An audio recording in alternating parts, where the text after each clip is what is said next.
including sole custody of Linda.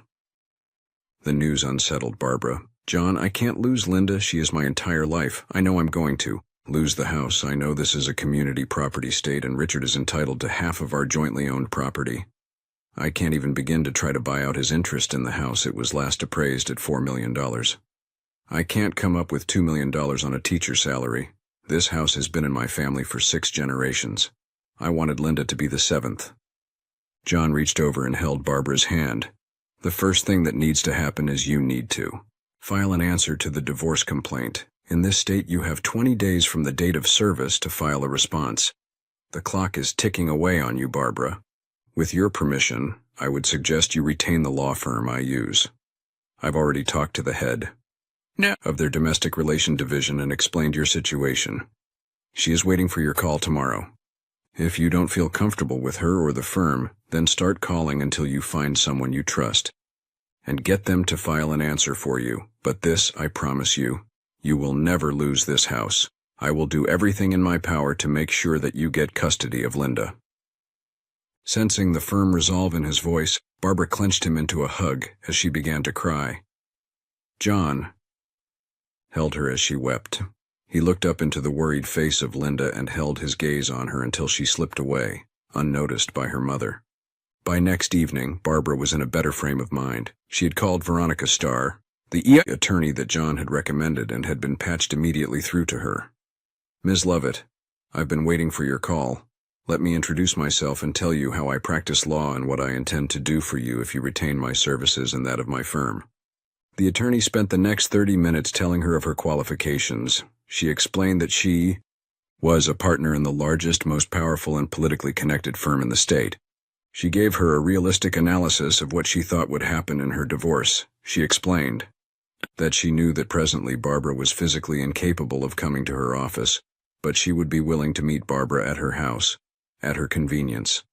She would also have a paralegal visit with Barbara to begin preparing for the divorce. Finally, she told Barbara that if she gave her a verbal consent to allow her to represent Barbara, that she had a law clerk standing by at the Warrenton Circuit Clerk's office, ready to file a prepared answer immediately.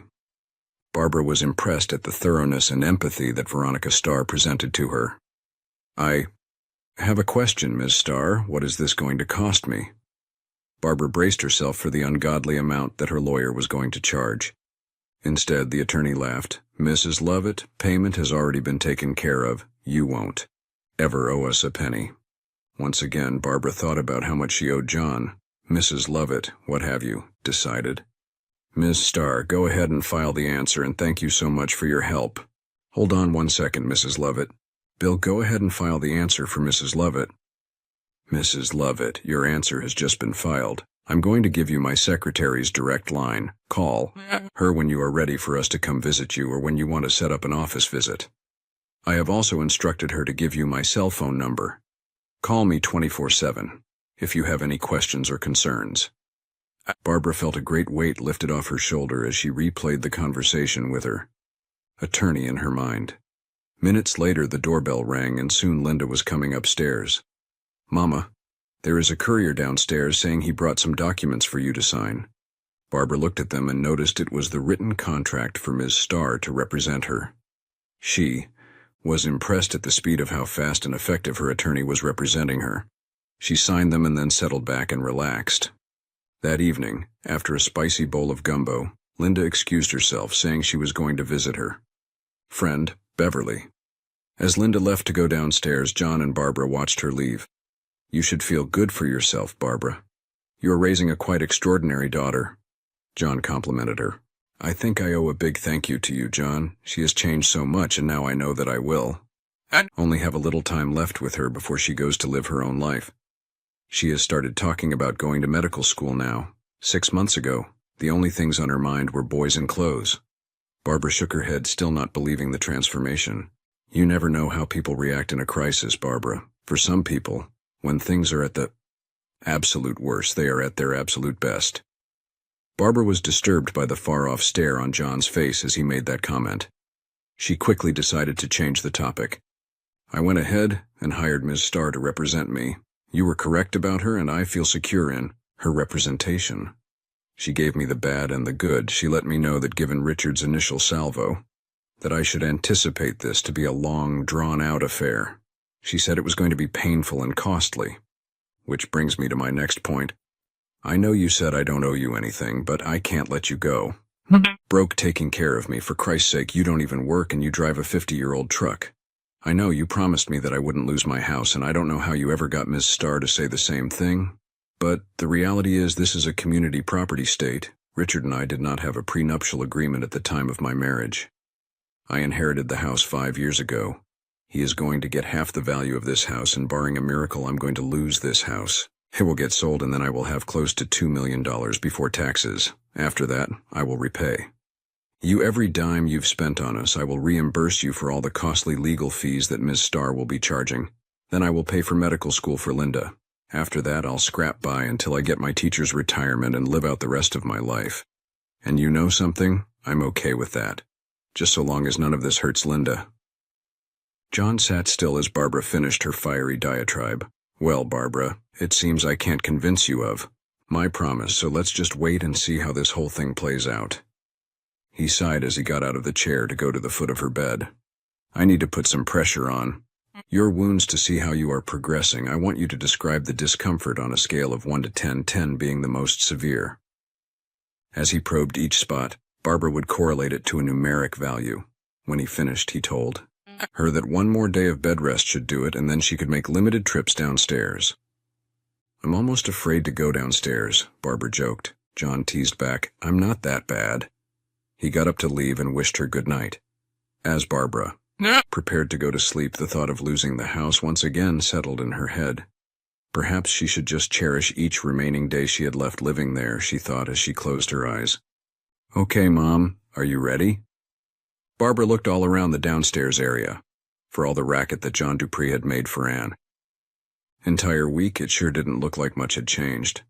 Linda walked over to the wall, where a defunct light dimmer switch was located.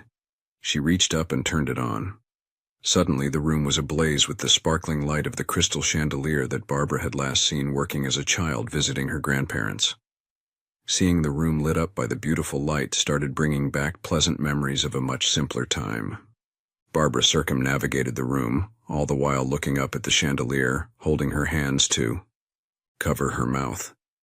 She remembered her grandparents told her the electrical wiring had gone bad on it when she came over one day and it didn't work. For all those years it hung on the ceiling, impotent, yet stately. When her parents moved into the house, her father had gotten an estimate to repair it, and it was deemed too costly to tear up the plaster and replace the defunct knob and tube wiring, then replaster and paint the room. Do you like it, Mama? Mr. Dupree fished a new electrical line to the light so he wouldn't damage any of the wall. Then we remove the crystals and soak them in white vinegar. Look how it makes the whole room sparkle, Linda exclaimed. He said he also replaced the rheostat, which controls the dimmer so you can change the intensity of the lights. Now check out the floor. Remember how the wood had all those bare spots on it? Mr. Dupree rented a floor sander and sanded down the entire first floor and then restained the floor. I was surprised you never smelled anything. Now that Linda had directed her attention to it, Barbara looked at the clean, uniform-stained, varnished floor that cast a reflection of the chandelier. She thought about how much labor went into making the floor look so good. That didn't stop Linda. Come here, Mom. Remember how these French doors were jammed? Shut? Linda effortlessly opened them. Mr. Dupree said over the years the house had settled, which put them in a bind. He took them down and said he would make the openings square again. Whatever that means. Anyway, now they work and we don't have to walk all the way around to get to these rooms. Now come here, Linda commanded as she led her to what was once the basement stairs. Entryway. Be careful, Linda, don't fall in, Barbara yelled to warn her away from the pit. Instead, Linda blithely went down the new set of stairs to the basement. I've been finding the neatest stuff down here about our family. To think, it's been here all along, and we didn't know about it. Barbara had to admit she was amazed at the changes that didn't change the aesthetics of the house. She looked forward to joining her daughter in exploring expeditions into the basement, but now, she had been on her feet long enough to start bothering her, and she told Linda. Linda told her they would rest on the front porch. Mr. Dupree was working in the front yard. Linda led her outside to the porch, A shirtless John Dupree was swinging a heavy sledgehammer, busting up the remaining brick foundation of what was once the house's wrought iron fence. Vandals from 2 Halloweens ago discovered the rusted rail fence with the crumbling bricks and mortar and had ripped it out of the foundations. Barbara and Richard had gotten an estimate to replace the fence, but the homeowner insurance agency balked at the $30,000 price tag. Richard settled for $4,000, and the fence was hauled away. Mr. Dupree is going to replace the fence. He said would make a template and put pre-cut wrought iron in it and bevel wherever the iron rods connected. Then he would weld the rods, grind out the rough edges, and paint the sections black enamel. He told me we needed to decide what decoration we wanted on top of the vertical rods. Barbara continued to admire John Dupree's physique as he worked. His body reminded her of all the old Bruce Lee's kung fu posters, so much explosive power in a lean, wiry body. She frowned as she noticed 3 spider-webbed shaped scars marring his pale white torso. I wonder how that happened, she thought to herself. He finally noticed his audience and hurriedly put on his t-shirt. "Good morning, ladies," he began, walking toward them. "Good morning, Mr. Dupree," Linda responded. "Just showing Mama your handiwork. Come sit, and I'll bring us some lemonade." As she left to go to the kitchen, John Dupree sat on the shady porch and wiped sweat from his brow. Then he grinned at Barbara and said, "Last project." When Linda appeared with the pitcher and ice-cube-filled glasses, John poured a full glass and handed it to Barbara, then one for Linda, then himself. Barbara watched as John appreciatively sipped at the tart drink. I should be able to finish this before the holiday. That reminded Barbara how close it was for John to turn into a recluse. "Mr. Dupree, why do you hide during the 4th?" Linda asked. Barbara was stunned at how John seemed to age 30 years when Linda asked the question. There were incredible sadness and pain that played over his features. He remained silent, and Barbara thought he was not going to answer the question. "Miss Linda, I'm not prepared to tell you that today." The easy neighborly conversation had frozen into an uncomfortable silence, and John Dupree excused himself and walked back to his house. "I didn't mean to upset him, Mama," Linda cried, "and that's okay, baby. You can apologize to him later." In fact, they did not see him for the rest of the week. Like clockwork, the Warrenton Historical Society appeared at Barbara's house and began decorating it for the holiday. Barbara was so tempted to follow John Dupree's example, but at the last minute, kowtowed to the society. It is a pity that at the very last chance I would have to deny them, I would lose my courage, Barbara thought to herself. Then came the 4th, and once again, John Dupree's house stood silent and mute as the nation celebrated its birthday. The society's members showed up in full force to take advantage of Barbara's and Linda's hospitality. Barbara was scurrying around trying to accommodate one of the elderly ladies' request for a pillow to support her back when she literally ran into Richard Lovett. A stunned Barbara asked, "Richard, what are you doing here?" He snarled, "Since you sliced your law firm on me, I thought I'd bring my fiancée with me to see the house she is going to wind up living in. Kim, this is my nightmare of a wife, Linda." A brunette with a smug smile came over to Richard's side and casually draped her arm around him. Barbara recognized her as the woman who looked at her in amusement as she lay helpless on the highway roadside. "I'm going to have so much fun redecorating this house," the woman taunted Barbara. "You might. Know my mother, she is the president of the Warrenton Historical Society. She has been complaining for years of how the society needed to get control of these manors. Once this goes up for auction after your divorce, Richard and I will snap it up." The brazen audacity left Barbara speechless as her attention focused on a large gold locket Kim was wearing around her neck. She narrowed her eyes to slits and asked the intruder, "Where did you get that locket?" Kim was thrown off by the unexpected question. "My mother gave this to me years ago." Without warning, Barbara reached and snatched the locket and broke it off the chain of the startled woman. "I'm going to have you arrested for battery and theft of property," Kim yelled. Barbara yelled back, "Listen here, 5 years ago when we were hosting your precious society, this locket was stolen from this house. It had belonged to my mother and apparently you stole it. Now there was a police report made, and there was a homeowner insurance report made with color photographs of this locket, including pictures of this." Barbara sprang the hidden catch to reveal a black and white photo of Barbara and her mother, celebrating one of Barbara's victories as a track star inside the locket. "That is a picture of me and my mother, Allison Farrell. If that isn't proof enough for you, her full name is engraved in the locket. My father gave that to my mother when I was born. My birth date is also engraved in the locket. So call the police if you want to, because the only person that is going to be arrested is you. Now I want you off my property. As a matter of fact, I want every one of you scumbags off my property this goddamn minute." A tornado of activity ensued as the members of the society were unceremoniously ejected off the property. Barbara assisted their effort by launching their belongings from her lawn into the street before an applauding crowd. Barbara stood breathing heavily before the crowd, staring directly into the shocked face of her estranged husband, and said, "Let this be a warning. That will be the last thing you ever steal from me, Richard Lovett." She went inside and called a number on her speed dial. "Hello, Ms. Starr. This is Barbara Farrell. That's right, I'm using my maiden name from here on out. I just wanted to let you know, you are about to earn your keep." She explained the entire scenario, and her attorney went into damage control mode and called the prosecuting attorney in Warrenton and gave him the entire details of the dispute. She ended the conversation this way: "Now I'm sure the president of the Warrenton Historical Society is going to come to you and say that Allison Farrell gave that to her as a gift. What you need to remind yourself is that Mrs. Farrell has been deceased for 5 years. The locket is recorded and photographed in the probate records of her estate.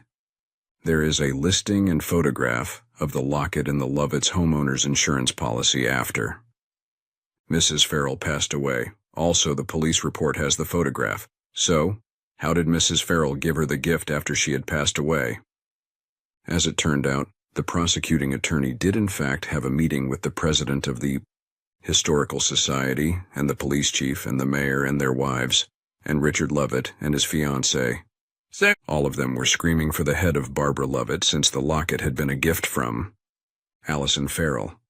The prosecuting attorney said he would look into the matter and determine whether criminal charges were warranted. When they left, he gave a silent prayer of thanks for the heads up from his law school classmate Veronica Starr, and avoided this pitfall. On July the 5th, Barbara's house fielded a number of notes and cards from well-wishers thanking her for standing up to the society. There was also a package with a card addressed to her. She opened it to find a new pair of balance running shoes in her size and several pairs of thick athletic socks. There were also several pairs of running shorts and shirts. On the envelope was inscribed, "Congratulations on your Independence Day." The small card read, "All things in moderation." One of the things she decided to do to celebrate was to go ahead and schedule to take out the saline in her breast, which she had done at Richard's behest. On the date she had the surgery done, she came home to find her wrought iron fence up complete. With the original styled ornaments, she was halfway regretting not asking John to repair her mother's greenhouse. When she went into the backyard, she found the greenhouse fully restored and stocked with new tools and implements. She resolved once her compression BRA was off, and she had done her 2 weeks of recovery period, she would start planting orchids. John came by every day to check on her and brought her a gift of a potted orchid each visit. After showing it to her, he would go and report the orchid in her greenhouse. Each day it would be a different variety. When she finally ended her recuperation period, she went into the greenhouse to find out that for everyone he had shown her, there were 3 he hadn't. The entire greenhouse was filled with alive, vibrant orchids. She gave him an impulsive hug and almost regretted moving away from him. She realized that it had been a while since she had been with a man. Would John be interested in becoming a friend with benefits? Would she? Maybe she needed to really think about this before she mentioned this to John, because however you sliced it, this would be a game changer. And how would that affect her divorce? Would Richard use the information to paint Barbara as a tramp in their custody battle? Hell yes, he would. That by itself made this a very bad idea. All John knew was 1 minute a beautiful lady was hugging him, and the next minute he froze in his arms and pushed him away. He had no idea what he had done. Could she have felt his instant erection when she hugged him? She must have. How in the world does he apologize for that? He left a very unhappy person. Meanwhile, the divorce case had gone radioactive. After Barbara had embarrassed Richard and the society, they had vowed to burn through every dime Barbara had. They had filed deposition after deposition to drive up the legal fees. An army of expert witnesses were hired, which meant Barbara's law firm was forced to hire an opposing army of experts. That had caused the proceedings to be delayed considerably. They even tried to get Barbara fired from her teaching job. A quick call from her attorney to the school district stopped that. All this translated into stress on Barbara, even though her attorney kept telling her to let her do the worrying, since she was being paid for it. Barbara did begin running again, this time slowly and carefully. The first run was only to the end of the block and back. It was almost ridiculous to think of all the warming up and stretching she did to run. Such a short distance, but Barbara was resolved to be disciplined this time. The next run was 100 yards farther out, and the third run added another 100 yards increment.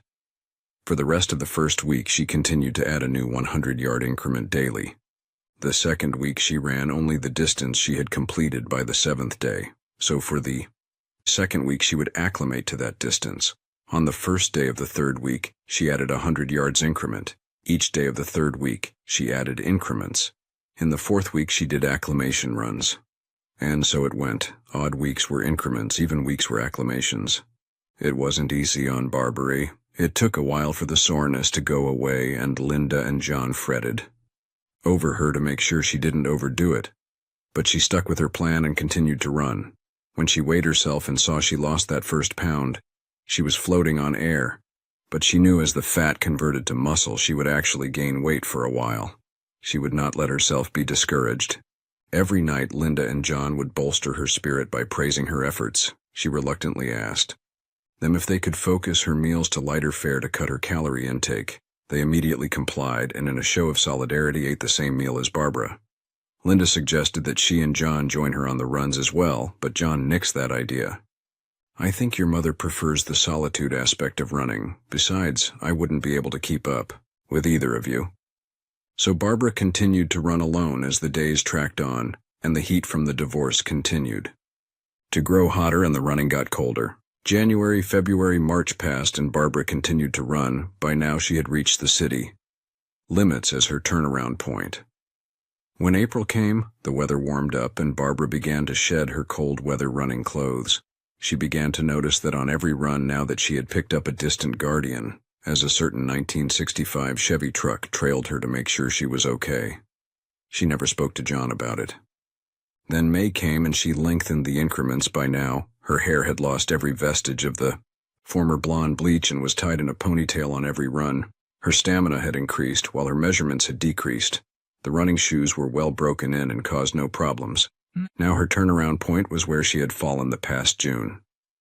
She thought of it as a personal victory each time she hit that spot and turned around. Still, her guardian followed behind her.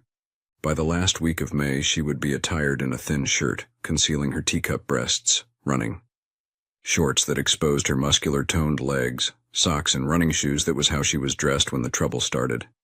A car full of young men passed her, honking and waving at her. She paid them no mind, just as she did to the truckers who would cut loose with their air horns. But this vehicle made a sharp U-turn on the highway and raced to her.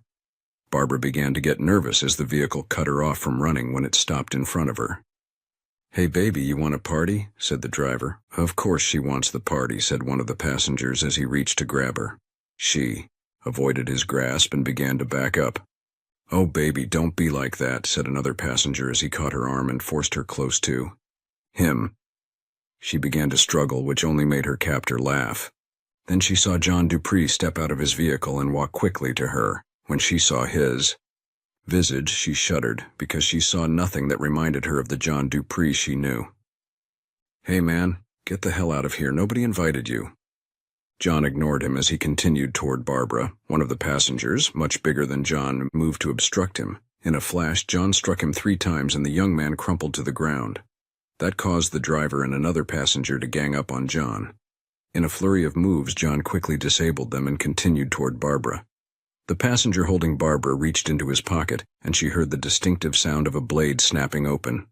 John continued to show no fear as he stopped before the man. In a voice that Barbara never heard before, John told the young man what he intended to do to the man that assaulted his woman. John promised him that retribution would be harsh, lingering, and final, as he stared coldly at the young man. He had one opportunity, and only one, to walk away with his life. That would require the man to Release Barbara and walk away, otherwise the young man's mother would be mourning her son's death. The man immediately let go of Barbara, dropped what he was holding, and took off running down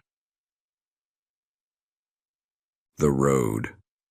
John comforted Barbara as she cried, and then he gently walked her to his truck, driving her home safely. That didn't deter her from running, as she knew that somewhere John would be close by protecting her. She never saw the young men that had tried to attack her again.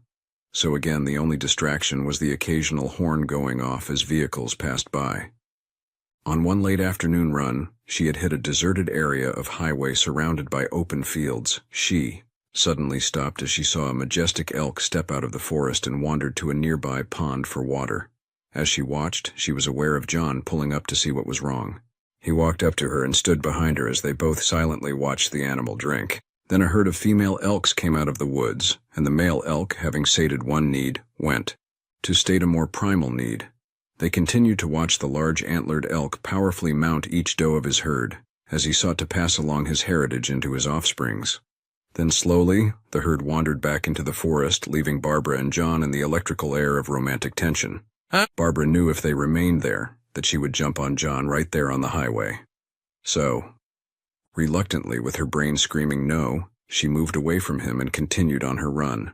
John watched as the enticing figure of his neighbor faded into the distance as he sighed and went back to the truck to trailer. Barbara attended her lawyer's deposition of Richard and was amazed at how she sliced him open and bleed from 1,000 wounds as revelation after revelation came forth from his mouth. In contrast, Barbara's attorney had spent hours subjecting Barbara to mock depositions from associate attorneys at Ms. Starr's law firm. They harassed Barbara with intimate questions and tried to get her to lose control so she would blurt out something damaging to her case. Then they would critique Barbara's responses and show her a more appropriate way to respond. The day arrived for Barbara's deposition. Despite her attorney's assurance that she would do fine, Barbara was still nervous as she was sworn in. For the entire day, Richard's attorney tried to trip her up, and Barbara would escape each trap. She was amazed at how many questions were the exact questions her own attorney had asked in the mock depositions, and the responses came easily to Barbara, which frustrated Richard's attorney. Finally, the ordeal was over, and Barbara met Ms. Starr in her office. "Overall, I think you did good, Barbara. There were a few questions I would have liked you to have answered differently, but that is the case in every deposition I had been a part of. You denied all of their serious allegations in a way they cannot come back and impeach you with. I know this has been a long, drawn-out affair. Let me tell you what I think is going to happen. This case has divided Warrenton. You are going to find out what people think of you, and some of. It is going to be hurtful. The society's members and their families are 100% against you. Richard and his business connections are likewise against you. Your neighbors are 75-25% for you. Your fellow teachers are 80-20% for you. I suspect they will start with all their experts. They will try to build a case that you are an unfit mother by neglecting Linda. Then they will try to shoehorn some of your neighbors' and friends' testimony to fit that theory. I will try to minimize as much of the damage as I can, but rest assured at the end of the trial, you will have to do some hard thinking on people you thought were friends."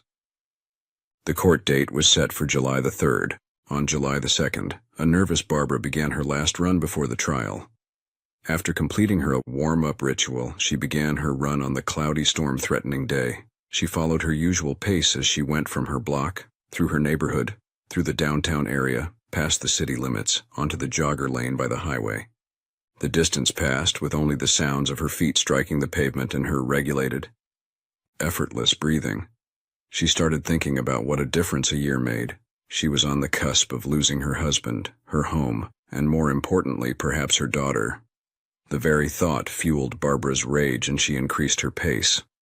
When she reached her turnaround point, still 2 miles away from Lake Warrenton, an ominous rumble of thunder startled her. She flashbacked to all the pain and humiliation she had suffered on her first run, and instead of turning around, she continued to stride down the highway as the rain came down. The rain continued as the thunder growled from the sky. Instead of being intimidated, Barbara dared the weather to do its worst, as once again she raised her pace.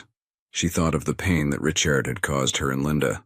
She thought of the loss she felt for her mother. She thought of the humiliation she had to endure, as she now flew down the highway. Her breathing quickened, her muscles signaled discomfort, her pulse raced, and still Barbara ran. She realized she had lapsed into her sprinter kick with no finish line in sight as the rain bathed her body. Still, she was a mile away from Lake Warrenton, and still she refused to give up or to slow down. Stride after stride, she sped down that last mile until she finally reached the lake and stopped. She leaned forward with her hands on her knees, gasping for breath as her legs welcomed the cessation of running. A gamut of emotions were building within her, and she began sobbing as she stood up, her arms stretching to the heavens, her chest heaving. She gave a yell of rage and triumph as the rain baptized her. Then John was in her arms as she stood crying in her catharsis state. Instinctively, her mouth sought his as they expressed their mutual yearnings. Hands probed their bodies as they hugged tightly to one another. Kiss after kiss followed as time stood still as the two shared this intimate moment. Barbara looked into his eyes and cradled his face in her hands. "I have to finish this." John reached with his hands and held her hands as they remained on his face. "I know." They reluctantly broke apart and stared at each other. Barbara turned and began heading home in. An easy jog as John prepared to follow behind her. The next morning, Richard swaggered into court, escorted by Kim and the entire membership of the Warrenton Historical Society for support. As Barbara's attorney suspected, the first witnesses were the experts hired by Richard. As the first witness sat up on the stand, smugly asserting his contention that Barbara had harmed Linda's developmental progress, Veronica Starr calmly and methodically eviscerated the expert until he left in a flush of embarrassment for being revealed as the quack he was. The next witness had the same thing happen to him, as Ms. Starr's preparations began to show. Their rewards. After that, all the witnesses for Richard began to hedge their testimony, so as not to face the ridicule they would be subjecting themselves in the court. Richard's attorney stood frustrated as his game plan failed to show Barbara was an unfit mother. Still, he was able to prove that Richard and Barbara were married at the time when Barbara inherited the house. Therefore, his client was entitled to half the value of the house. As they rested their case, Barbara sat glumly watching Richard flashing a victory smile to Kim. Veronica Starr calmly stood up and announced for her first witness she wished to call John Dupree. A surprised Barbara watched as John was sworn in and stated his name and address. "Mr. Dupree, who are your neighbors?" "Currently Barbara Farrell and her daughter Linda," John answered. The response clearly disturbed Richard by John's use of Barbara's maiden name. "Mr. Dupree, to your knowledge, does Ms. Barbara Farrell have any ownership interest in her homestead?" The answer stunned Barbara as John calmly stated, "No, she does not." That shook Barbara to her core, as her foundation, as the man she cared for so easily betrayed her. "Not again," she silently screamed as she watched John sitting placidly on the witness stand. Broad smiles broke out on Richard and all his minions' faces. Still, Ms. Starr continued, "Why does Ms. Will Farrell have no ownership interest in the house she is residing in?" "Because I purchased the house 9 years ago from Ms. Farrell's mother and have been the title owner ever since." The revelation caused chaos in the courtroom as shocked and upset people tried to register what John Dupree said. Barbara slumped back, trying to understand how and what was going on, as the judge furiously gavelled the court back into order. "Mr. Dupree, I am showing you what has been marked as Exhibit Number 1 and ask you what that is." "That is the warranty deed Mrs. Allison Farrell gave me when I purchased her house 9 years ago." Veronica Starr picked up another piece of paper. "Mr. Dupree, I am showing you what has been marked as Exhibit Number 2 and ask you what that is."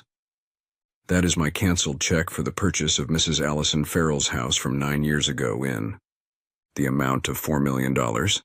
A gasp came from Barbara as she came to accept her mother had indeed sold her house, but what had happened to the money? And how did John have the money to buy it in the first place? Next came the land registry book from the Warrenton Circuit Clerk's office showing that the registration was indeed recorded properly. Then a video was introduced and played, and Barbara watched as her mother and John were shown going through the entire transaction, even with close-ups of the warranty deed and the check presented to Allison Farrell. The video even showed the discussion of John agreeing to put in money to the escrow account. That paid the taxes on the house. Against Richard's attorney objections, all the exhibits were allowed into evidence. Then came the cross-examination. Richard's attorney lashed out with every innuendo ever submitted against John. He was desperate to score some telling points against John. Barbara got more and more upset as he insulted John. Finally, she cried to her attorney, "Make them stop." The judge lifted an eye at her, but didn't say anything about the outburst.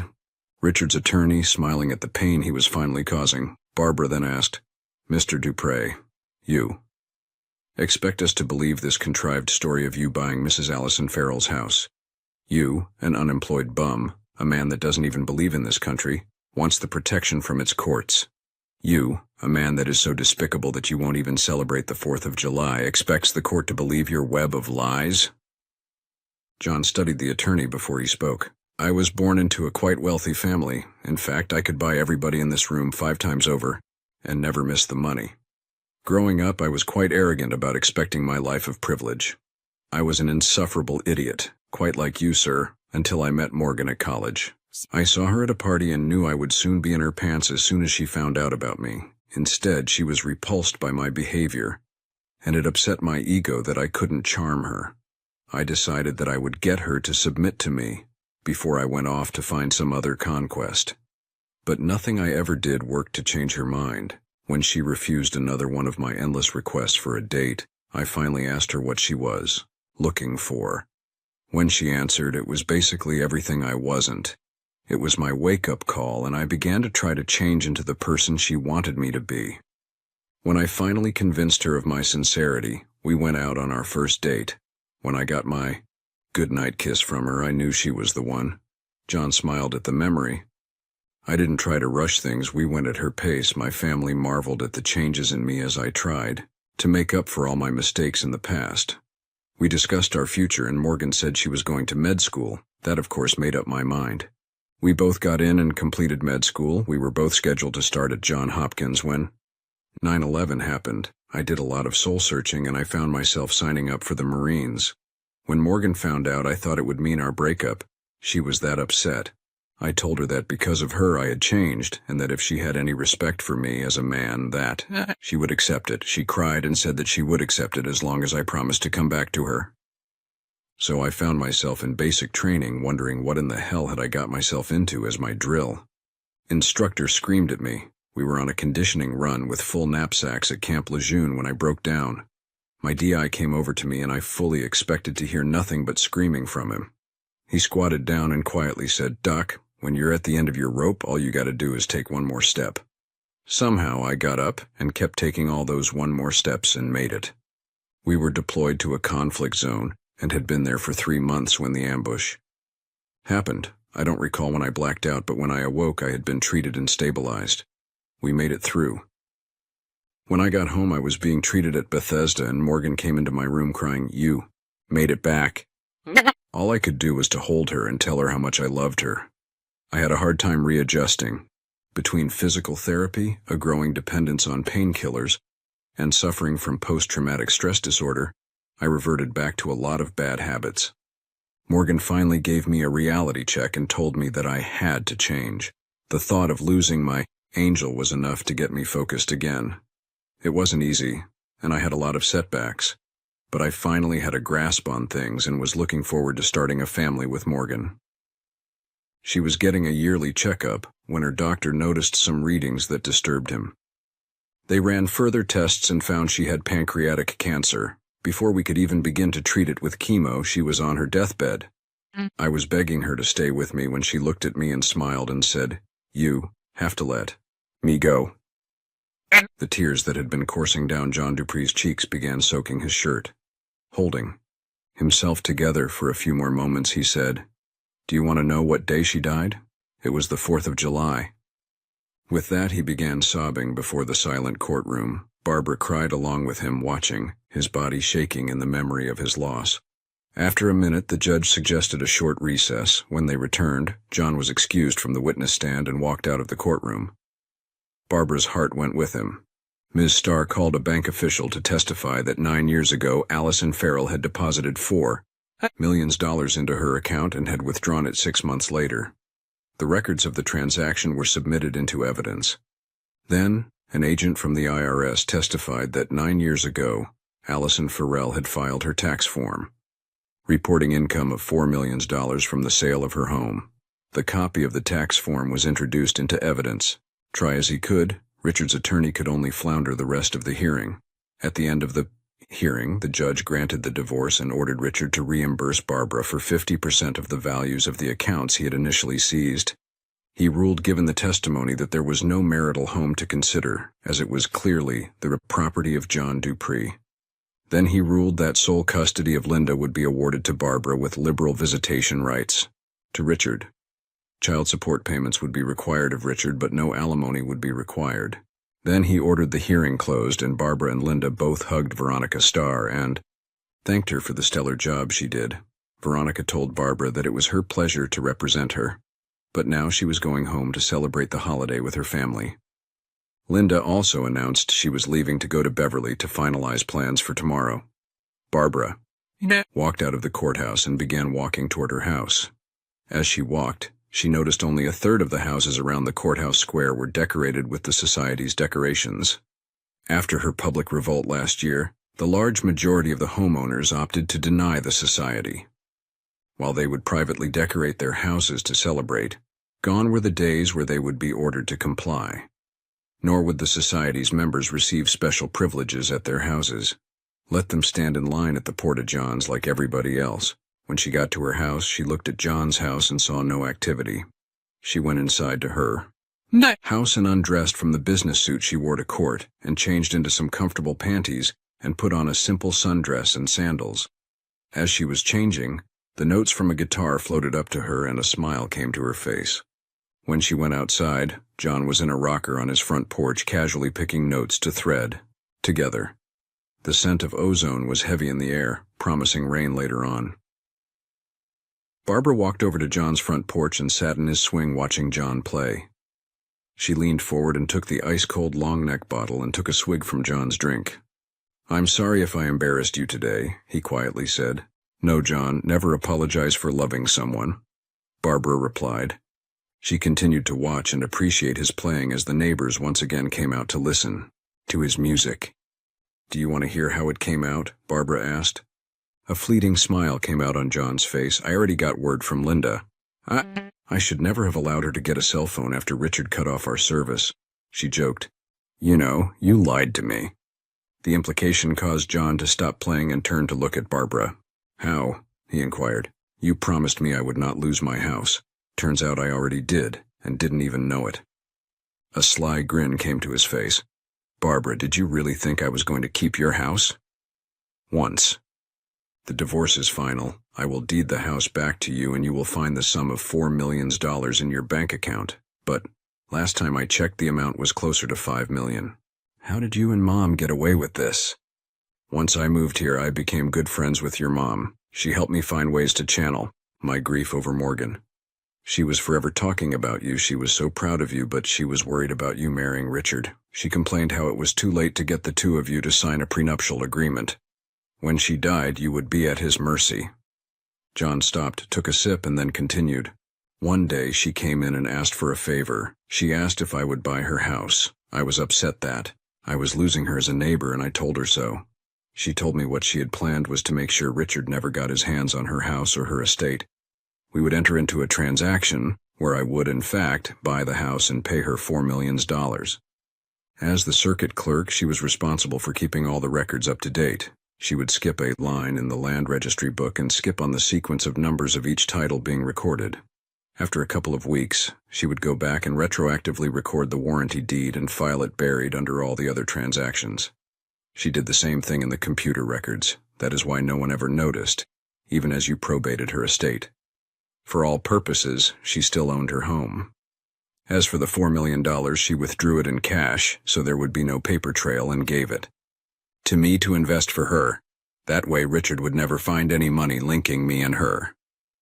Barbara sat contemplating all the details her mother went through to find a way to save her house. If she hadn't had the gift of being able to create a plan, Barbara could very well have been homeless today. What would she have done if John hadn't been where he was so many times? When you were up there telling us how you were just taking all those steps, just to get back to the woman you love, all the steps you took when you got back to keep her love. I was thinking how I wished I had your courage." John looked at her. "Barbara, you do have that courage. You have been fighting against the odds. And you faced everything head on. You've taken every step you needed to take." Barbara stared at John and quietly said, "No, I need to take one more step." She stood up and reached her hands out to John. When she got him to take his hands into hers, she pulled upward, indicating that she wanted him to stand up. Then she led him into his house, up the stairs into his bedroom. There she softly kissed his lips and afterward softly traced the path of her kiss with her finger against his lips. Then another kiss followed. She broke it off and looked at him as she caressed his face. She leaned in for another kiss, stepping toward him, joining her body against his. Now John's arms reached around her, enfolding her, making sure she would not escape. Barbara wasn't interested in trying to escape as John held her tightly against him. She moaned as he slid his tongue against her lips, dancing around, inviting Barbara's tongue to join, which she did as the tongues played with each other. John broke off the kiss and moved to capture Barbara's earlobe with his teeth. She gasped as the electrical stimulation went through her body. His mouth moved southward, nuzzling her jaw, lightly nibbling on her vulnerable neck. Her hands moved against his back, softly massaging him. He moved back toward her mouth and captured a kiss from her as he forced his tongue into her. Barbara could feel his desire against her, and she signaled her pleasure back by grinding against him. Things escalated as his hands explored her body, tracing her measurements as he relished each new discovery made. Then his fingers were on the straps of the sundress as he moved the straps off her shoulders, and the dress slid down to the floor. After a long and sensual foreplay, she was screaming, scratching his back, legs kicking out. Within an hour, he was ready again, and they had another amazing round. He collapsed into her and then carefully moved her on top of him. Barbara placed her head on his torso and passed the time listening to his heartbeat as her hand rubbed against the scar of the old wound. And she allowed the time to drift away as they listened to the hiss of the rain. "You know it is already the 4th, she addressed the quiet room. She felt his body brace and then relaxed into a sigh. "I can't compete against a ghost, John. It isn't fair to you or me or Morgan. She loved you for what you are, and so do I. I owe you so much, John, most of all for showing me what life can be again. If I can only have one little piece of your heart, that will be enough for me. Just remember that I love you, as you love Morgan. I don't care if you spend your life loving her as long as you love me just a little bit. So mourn the woman that you love today, and tomorrow I'll be waiting for you." She got out of bed and silently dressed and left, all the while knowing that John was watching her. The 4th rose on a glorious morning, and Barbara sat on her porch watching her daughter supervise the activities of the group in her yard. Linda had volunteered to be a nurse's aide at Warrenton General Hospital. In that capacity, she offered the children's ward the use of the house for the holiday. Now she was busy directing the doctors and nurses as they set everything up for the children and their families. Little Patience sought her out to kiss her in gratitude for making this a pleasant day. Adults smiled and hugged her for making their child happy. Another duty that Linda undertook was to be the guardian at the gate. Whenever a member of the society sought to gain access, Linda would meet them and let them know they were not welcomed. Several times the member would try to catch Barbara's eye in an effort to overrule Linda. Barbara would just stare through them until they left in defeat.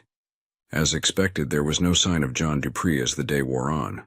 Then, like a bad dream, her now ex-husband Richard was at the gate arguing with Linda to gain access to Barbara. Barbara yelled to Linda and nodded her head to allow her father entry. Reluctantly, Linda stepped aside for her father as he wore a nervous grin approaching her. Richard began a long, rambling mea culpa which Barbara was vaguely listening to. She suspected that at the end of it would be a plea to allow him to come home. She was sure that once Kim realized she would not be owning a mansion, that she ended her relationship with Richard. She just hoped he would hurry up and finish so she could say no and get it over with, but still he droned on and on. Then a movement caught her eyes. She focused on John's front porch and gasped as John Dupree stepped out in public on the 4th of July for the first time in 10 years. People began to notice, and they informed an ever-growing number to divert their attention to John Dupree. John Dupree solely focused his attention on Barbara Farrell, tracking her every move. Barbara got up, ignoring her ex-husband, and made her way through her yard toward John. It was all a matter of balance, she thought. Maybe the Beatles were right when they sang that in the end, the love you take is equal to the love you make. Perhaps one day, that magnificent elk would lose to a hunter or predator or even a car, but now he lived, and he would do so on his terms. She had no idea how much time was allotted to her or what the future held, but she was adamant that she would spend the rest of her life loving one man as she continued walking. The nearby crowd grew silent as she walked up John Dupree's steps onto his front porch and stopped just out of arm's reach from one another. She stared into his green eyes, looking at her in lust, in anticipation, in love, the vulnerability of his soul as he waited on Barbara. She knew her eyes were giving the same signals. She continued to gaze at him with every bit of love she had, still just out of his grasp. And then she took one more step.